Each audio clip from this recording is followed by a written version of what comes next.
que está me acompanhando aí agora, Apocalipse capítulo de número 2, nós vamos ver o versículo de número 8, a igreja de Esmirna. E o anjo da igreja de Esmirna escreve: estas coisas diz o primeiro e o último, o que estava morto e está vivo, que é Jesus Cristo. Olha o que Jesus diz: eu conheço as tuas obras, a tribulação, a pobreza, parênteses, mas tu és rico. E eu conheço a blasfêmia dos que dizem que são judeus e não são. Olha só, eu conheço a blasfêmia dos que dizem que são judeus e não são, mas são a sinagoga de Satanás. Olha só o que Jesus diz: não temas estas coisas, se tu sofreras, ou se tu sofrerás, eis que o diabo lançará alguns de vós na prisão. Olha o que Jesus diz, é uma revelação: para que sejais tentados, e tereis tribulação por 10 dias. Aí o conselho que Jesus dá é o seguinte: seja fiel até a morte, e eu te darei, sabe o que é? A coroa da vida. Aleluia. Que coisa gostosa, hein? Que coisa linda. Jesus vai entender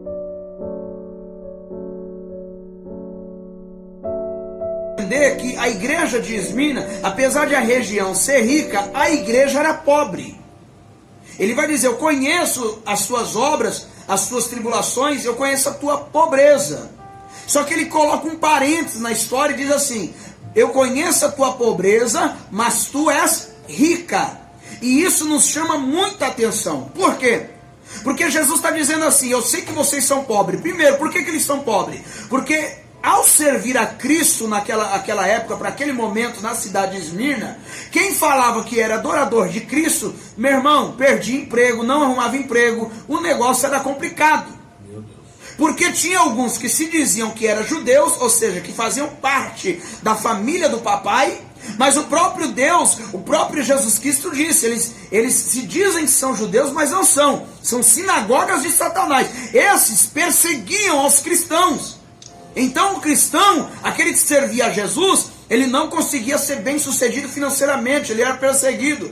Porque para servir a Jesus não tem a ver com que você vai ser sempre pobre, mas sempre vai existir perseguição. E a história vai dizer para nós que Jesus, apesar que você sempre vai ter perseguição na tua vida por seguir a Cristo, Jesus está dizendo assim: eu conheço e eu estou vendo. Ele está de olho. E ele vai dizer assim: conheço, sei da tua pobreza, parênteses, mas tu és rica. O que ele está dizendo? Você pode ser pobre na terra, mas a tua maior riqueza não está aí, está aqui, no céu. Glória a Deus. Tem gente que tem um problema muito sério, não consegue captar a mensagem. E eu vou explicar para você. Escuta, Jesus estava ensinando o seguinte: você pode até estar pobre aí, mas vocês são ricos. Ou seja, não tem a ver com aquilo que você tem a ver com aquilo que você é. É isso que Jesus quer ensinar. Eu vejo a pobreza de vocês, mas vocês são ricos.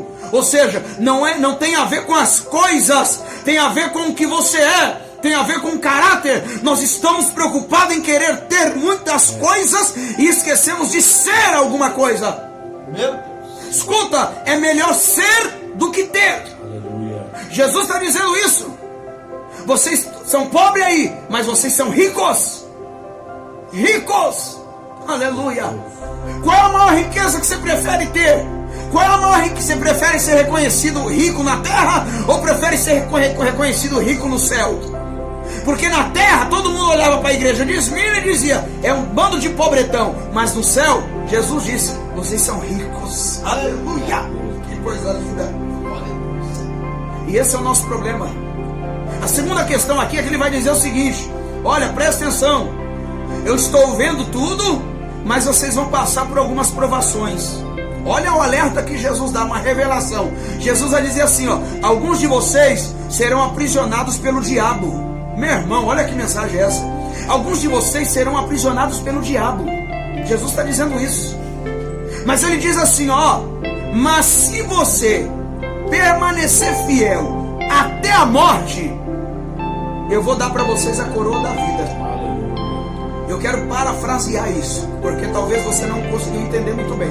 Então eu vou parafrasear. Presta atenção, olha que coisa linda. O que Jesus quer ensinar? Ele está dizendo exatamente sobre isso. Primeira coisa, ó, vocês vão passar por uma provação. Ou seja, ele está vendo, ele está no controle, ele sabe. Você que está passando prova, não pense que Jesus não está ligado não, viu? Jesus está vendo tudinho. Aí ele vai dizer assim: o diabo vai aprisionar algum de vocês. Vocês vão ser perseguidos, vocês vão ser atribulados aí. Ou seja, eu estou vendo, eu estou no controle. E ele vai dizer assim: vão ser 10 dias. Está aqui na Bíblia, nós lemos aqui. São 10 dias que vocês serão perseguidos.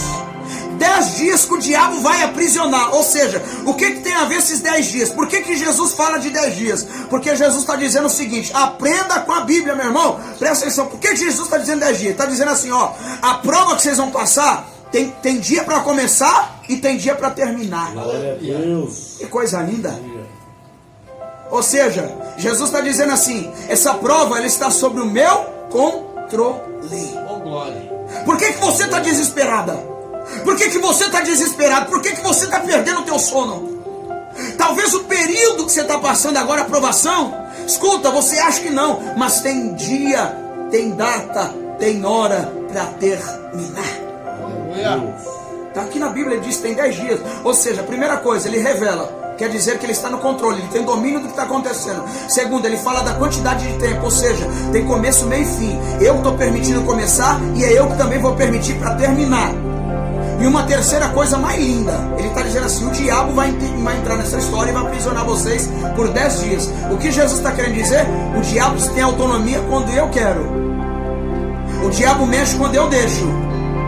O diabo só põe a mão quando eu quero. E outra coisa, não vai ser 11 dias, não vai ser 9 dias. É uma ordem minha. O diabo vai colocar a mão porque tem um trabalhar aí. Ou seja, Satanás, você tem hora marcada para começar e para terminar. Quem manda aqui não é você. Quem manda aqui sou eu. Jesus é que manda. Presta atenção nisso. O diabo não podia continuar até o 11º dia e nem podia parar no 9º. Ele tinha que começar no 1º e terminar no 10º, porque quem manda aqui é Jesus Cristo. Quem manda na tua vida é Jesus Cristo. Quem manda na tua casa é Jesus Cristo. Quem manda no teu filho é Jesus Cristo. Quem manda no teu casamento é Jesus Cristo. Aleluia. Pelo amor de Deus, é Jesus que está no controle da tua casa. É Jesus que está no controle dessa pandemia. É um período. Ele não disse aqui para a igreja de Esmirna. Ele disse: são 10 dias que o diabo vai aprisionar algum de vocês. Mas ele vai dizer assim: se você for fiel até a morte. Ou seja, tem gente que vai morrer. Porque tem momentos de tribulações que nós vamos ter que fazer coisas que provavelmente vai poder gerar morte. Por exemplo, vamos dar um exemplo de hoje. Nós estamos aqui expostos. Nós estamos aqui na rua. Estamos fazendo o quê?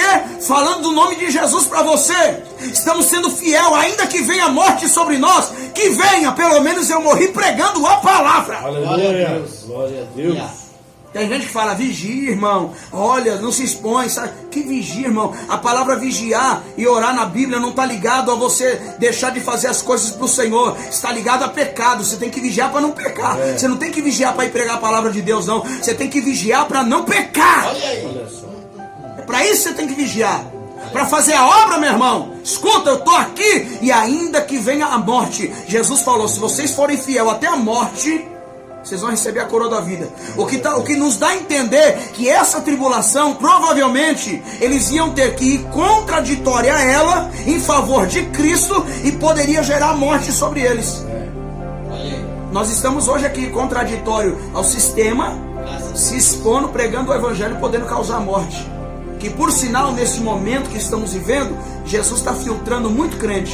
Você sabe quem é que estava perseguindo a igreja de Esmirna? Os próprios que se diziam judeus, ou seja, os de dentro de casa. Porque é sempre assim. É agora, meu irmão, é os crentes que ficam falando assim: esse pastor não vigia, fica na rua, esse pastor está aí pregando, ele devia ficar em casa, no isolamento. É os próprios crentes que perseguem os crentes. Sempre foi assim. Mas Jesus falou: esses aí são sinagoga de Satanás. Se vocês forem fiel até a morte, vocês vão receber a coroa da vida. Aleluia. Escuta, essa é a mensagem de Deus para a tua vida. Jesus está no controle. Você está entendendo? O diabo só põe a mão na hora que Jesus quiser. E outra coisa, tem data, tem hora. Você está entendendo isso aqui hoje? É 10 dias, não foi 11 nem 9, 10. É como se fosse assim: Satanás, levanta. Sim, senhor. Você vai encostar lá, vai aprisionar um dos meus, até a morte você vai tribular eles. Só que é o seguinte: você começa hoje e termina no 10º dia, tá entendendo? Sim, senhor. Ah, meu irmão, aqui é general de guerra, Jeová, Jesus Cristo Todo-Poderoso. Presta atenção no Deus que tu serve. Escuta, você não vai morrer antes da hora não, meu irmão. Você não morre antes da hora não. Tá entendendo isso? Se for para morrer, vai morrer porque Jesus quis que você morresse. Nós temos uma mente muito infantil em achar que nós estamos causando a nossa morte. Está muito enganado, servo. Tem hora certa, tem dia certo. E é o papai que controla. Não é nem o diabo que tira a tua vida. É o próprio papai que controla. É ele que coordena, ordena, manda e desmanda. É uma mensagem de Deus para a tua vida, para que você que entrou agora. Apocalipse capítulo 2, versículo 8. Igreja de Esmirna, a igreja cuja mesma todo mundo olhava e falava, é a igreja pobre, mas no céu era a igreja rica. Aleluia. Então, só recapitulando a mensagem, o que é que você prefere? Que olhem para você aqui e falem que você é rico? Ou lá no céu? É melhor ser rico no céu, meu irmão. Você está entendendo? Porque a maior riqueza não é aqui. Muita gente preocupada em querer ter, esquece de ser. A igreja de Esmirna era o contrário. Esmirna era o contrário. Elas não estavam preocupadas em ter, elas preferiam ser.